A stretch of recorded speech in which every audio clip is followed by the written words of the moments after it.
Masih gambaran tentang alam, susunan persawahan, pegunungan, sangat memanjakan mata. Rasa lelah perjalananku hari ini terbayarkan dengan sajian pemandangan yang indah.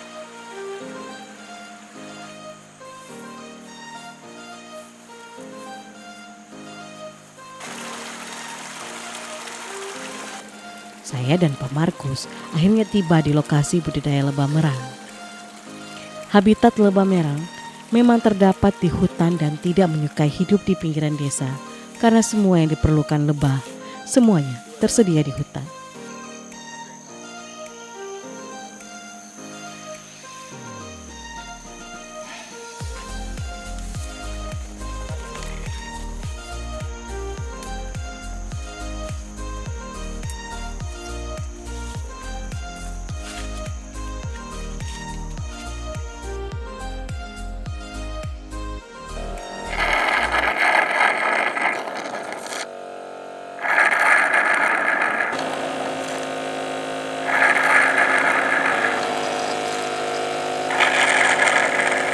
Seorang pembudidaya, teman Pak Markus, sedang melakukan panen madu.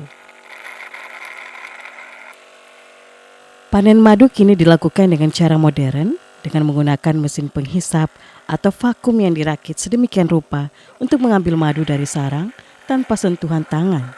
Sehingga madu yang dihasilkan benar-benar bersih dan alami serta terjaga kemurnian rasa yang tidak berubah.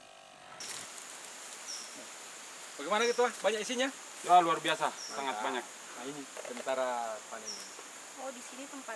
Kantong madu yang tadinya berisi madu yang disedot dengan selang itu tidak dirusak, tidak seperti kalau diperas. Kalau dia diperas kan diambil sarang kantong madunya itu diperas jadi rusak. Jadi dia harus bangun lagi untuk mengisi madu.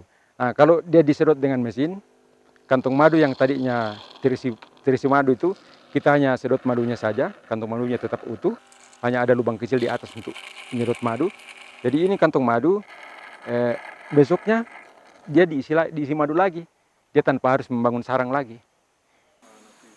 Panen dengan cara konvensional atau tradisional sudah tidak dipakai lagi karena merusak sarang. Kemudian madu tidak terjaga serta produksi madu juga tidak maksimal. Di sini kira-kira ada berapa tempat yang seperti ini, Pak? Ada kurang lebih 40. 40. Ini apakah ada jarak khusus, Pak, antara tempat satu sama tempat yang lain, Pak?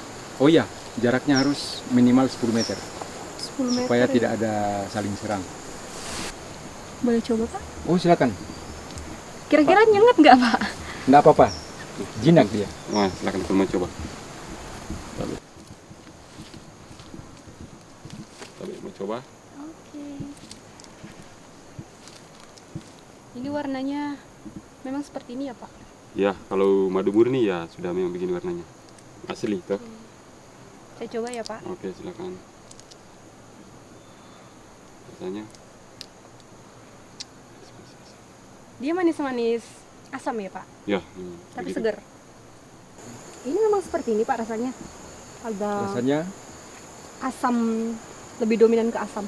oh iya, itu tergantung musim bunga yang ada di alam. Jadi kalau ada rasa asamnya, berarti ada bunga yang nektarnya asam tercampur dengan diambil oleh lebah untuk dijadikan madu. Jadi rasanya manis-manis asam begitu. Tergantung dari bunganya ya, Pak, ya? Tergantung nektar yang ada di alam.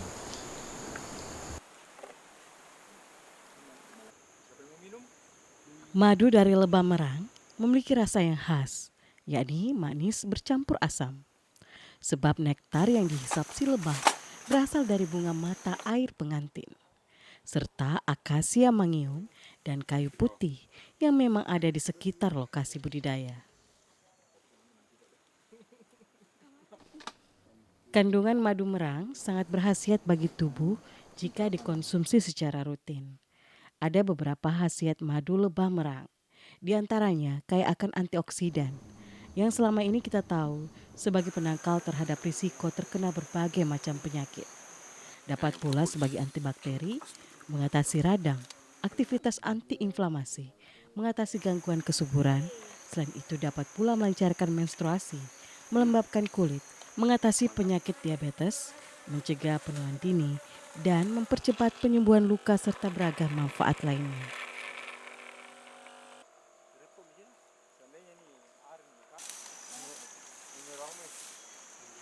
Pengembangan budidaya lebah merang di Desa Tope mendapat perhatian dari Balai Besar Konservasi Sumber Daya Alam Sulawesi Selatan. BBKSDA Sulsel memberikan pelatihan dan membentuk tim kelompok tani hutan dan kelompok peduli api secara rutin melakukan pemantauan kondisi hutan di bawah Gunung Mabuliling yang masuk dalam kawasan Taman Nasional Gandang Dewata.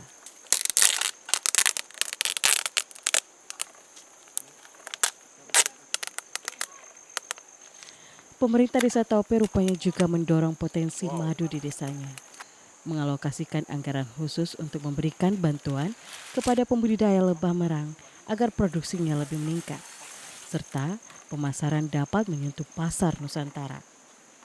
Konsumsi lebah merang cukup tinggi, sementara koloni yang diperoleh pembudidaya dari hutan masih sangat kurang. Sehingga pemerintah desa akan melakukan upaya untuk meningkatkan produksi madu lebah merang.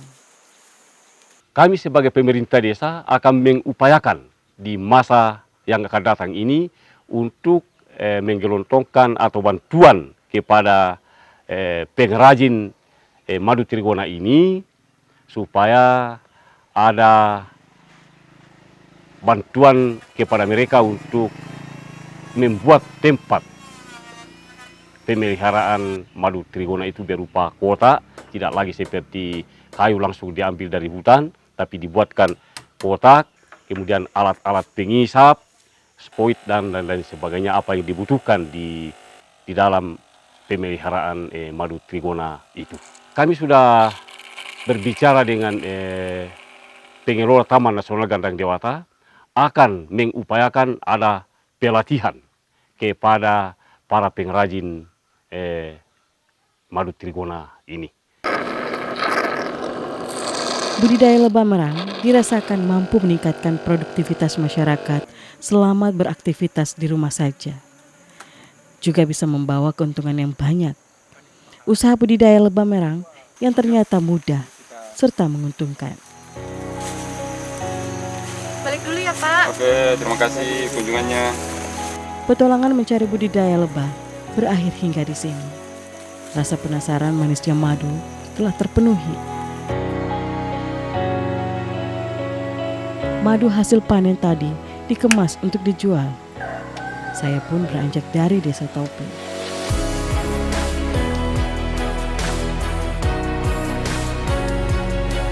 Sebaik-baiknya seorang petualang adalah menjadikan perjalanan sebagai tempat terbaik dan tempat terindah untuk mengamati alam sebagai sumber ilmu.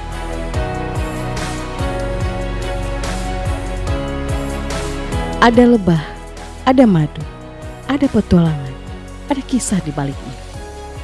Merang, si hitam manis, penjaga lembah Mabuliling.